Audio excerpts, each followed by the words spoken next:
Interestingly, host of Power and Politics, David Cochrane, is in Washington, and he finished his broadcast today and then went immediately to a Trump watch party where he is right now. So who are you talking to down there, David? Yeah, Adrian, I got off the air and went straight to a bar, but strictly for professional reasons. It's a Trump watch party. We're at the Dirty Water Bar in Washington. I'm here with Isaac Smith, who is the Vice President for events here with the local Young Republicans. Isaac, what do you make of the results you're seeing so far? It looks like the early numbers are suggesting a good night for Donald Trump. Well, we were expecting a good night for Donald Trump. You know, this is the first time in the 3 elections that he's ever been even or even ahead in the polling on election night. He's outperformed his polls anywhere from 5 to 10% historically. So if that trend continues, we're not looking at just victory, we're looking at a wipeout. A wipeout when the polls are showing things are so close? I mean, there's still a lot of big states to be called. It's looking good for you in Georgia and North Carolina, no question. But a wipeout is pretty confident. I think that we are going to have a statistical tie in the popular vote, and Trump will receive more electoral college votes than he received in 2016. There was a sense amongst Democrats you spoke to in the final week of this election that they felt that they had a lot of momentum. They thought things were breaking their way. They thought the undecided was going Democrat by margins of double digits. What were you hearing and seeing in your work on this election? Well, I'm going to point out that I live here in D.C., and D.C. is not an easy place to be a Republican, and I'm very outspoken, and the whole tone has changed. When I went to vote in 2022 and in 2020, people were more hostile to me. They were not as friendly to me. This year, they were very friendly. They were asking if I was still voting for Trump, and they laughed when I did. So the fact is that the Democrats are not actually whipped up in this fever pitch that got them over the line in 2020. At the end of the day, I believe that Americans simply are not buying the rhetoric of authoritarianism because it didn't happen last term. It's not going to happen this term. And so I'm thinking that we are going to have a very strong night. And I am expecting to carry the popular vote. So, Isaac, how old are you? You're with the Young Republicans. I'm 28. You're 28. So you're right in that age group of men that Donald Trump, and even younger than you, that Donald Trump was trying to get to come out in big numbers as part of his pitch going on the Joe Rogan podcast, young, low propensity voters. What is it about Donald Trump that at 28 you're willing to go out and vote for him for a third time? And there's a lot of young men in this bar. Well, I mean, I saw a man who thought his life was going to end with blood running down his face, who thought he was going to die, struggling against his security to tell Americans to fight on, because of course, if he had been assassinated, that would have been the end of American democracy as we know it. We see that, and then you look at Kamala Harris, who runs away from interviews and has to go do an SNL skit, right? Whose first interview as the nominee, she needed Tim Walz to hold her hand and protect her. That's not inspiring to anybody, least of all anybody that wants to achieve anything. Okay, Isaac Smith, thank you so much for talking to me. All right, thank you. All right, Adrian, that's Isaac Smith, the Vice President with the Young Republicans here at a Trump watch party in Washington, D.C. And as he says, this is a rare thing because this town, very Democratic, as tonight, the Republicans are leading. Well, you know how to pick him, David. Isaac is fantastic. And with his analysis there of a wipeout, I mean, maybe, Ian? Well, he just said he's going to go have another drink, so we'll see.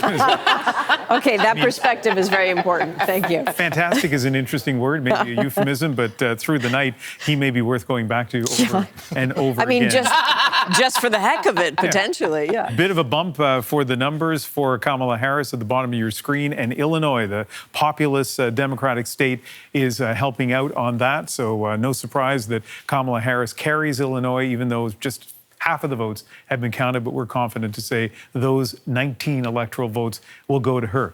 Let's look at the blue wall, though. Remember at the beginning of the night, we said that Kamala Harris could win if she could hold the 3 states of the blue wall. Wisconsin, she is in the lead now. Earlier when we showed it to you, Donald Trump had the early lead. A quarter of the votes counted there, and every indication is Wisconsin is going to be close, so we'll be coming back to this.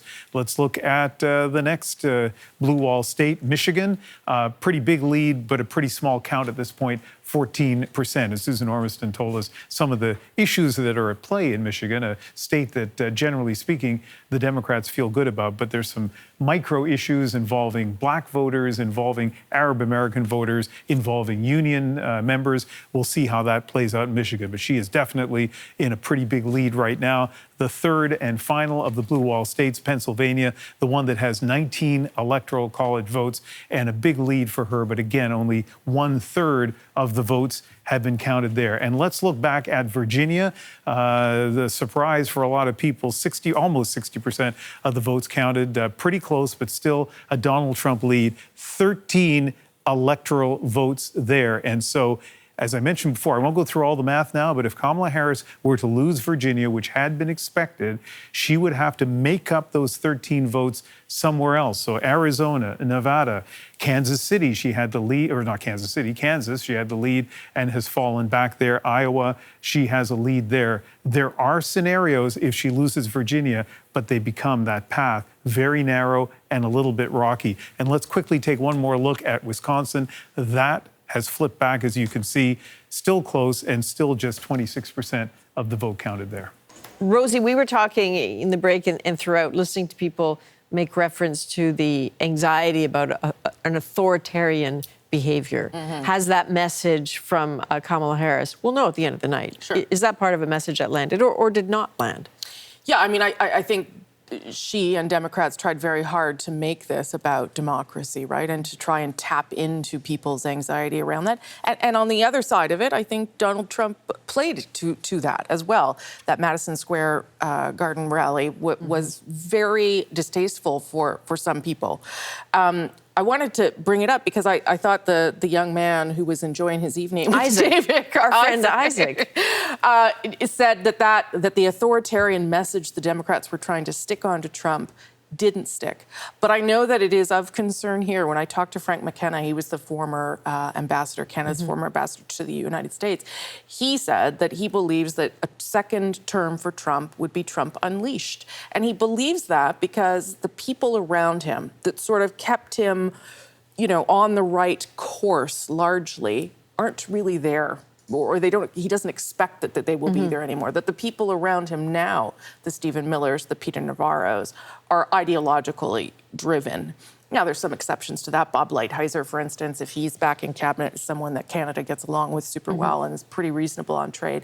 But I did want to put that to Kevin because I do think that is the concern, that a second time with Donald Trump will be very different and perhaps bolder, let's say that, than he was the first time. More authentic to what he really believes, but he's not ideological. He may be surrounded by some people who are, but he picks and chooses from all over the ideological map.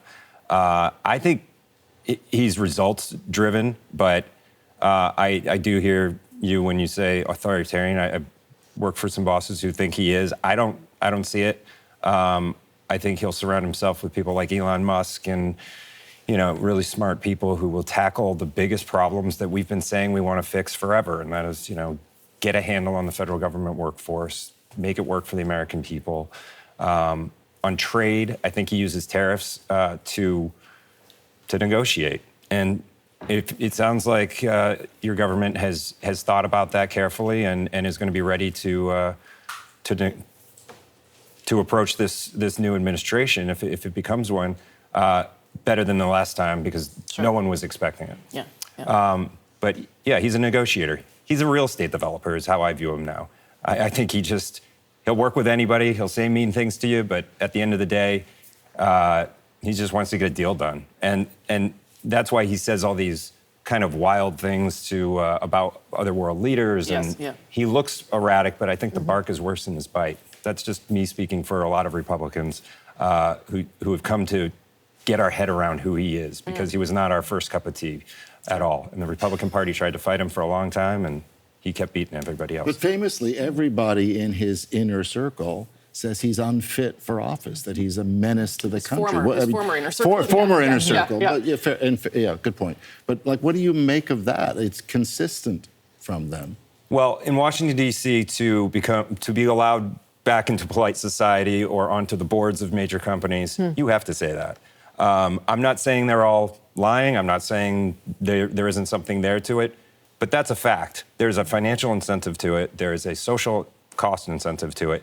So if you write a book and flip on him, you're immediately you're allowed to be on the boards of major I think Fortune there's another 500 way companies. to look at that, though, is that polite society, as you say, as well as the economic, I mean the blob. behemoths of our world, really, right? When you talk about Fortune 500 companies, they all see the same thing. And it's that the erraticness that I guess some Republicans have decided to stomach and say, oh, his bark isn't, that bad, is actually really, really bad for the economy, which is why pretty much every major economist has said that these threats of these tariffs are going to drive up inflation and be horrible for Americans and, everybody, period.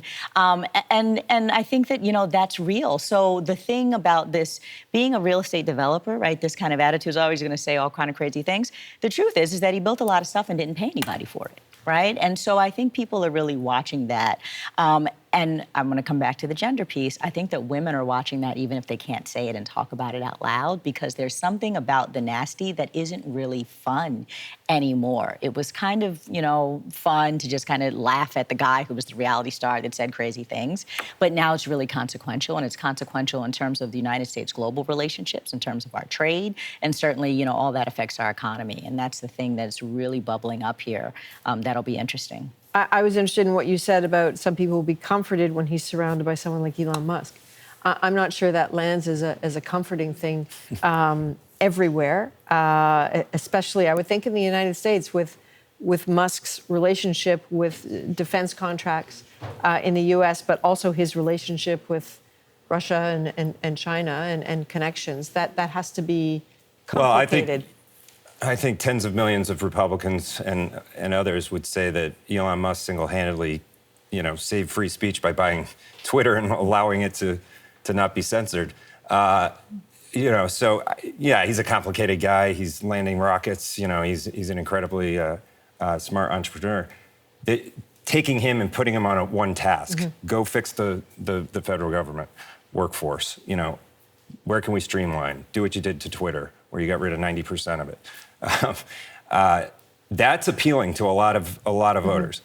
And I'm just telling you that, yeah, I don't know who will have the loudest voices in the room in this next version of it. Right. But Donald Trump will make the final call. And he's a results-driven guy. He wants a good economy. He wants good foreign relations, no new wars. I think that's where his focus will be. And the bluster and the attacks from the media will all be there. I'm not looking forward to it. I live in Washington, D.C. I lived through the resist movement. People went crazy. I mean, crazy. So I'm not looking forward to that, but we'll have to see if he's serious about, actually getting the results that he says he wants. And we're not there yet. It's only 10 o'clock. There are lots more states where the polls are closing. Nevada polls, for example, just closed.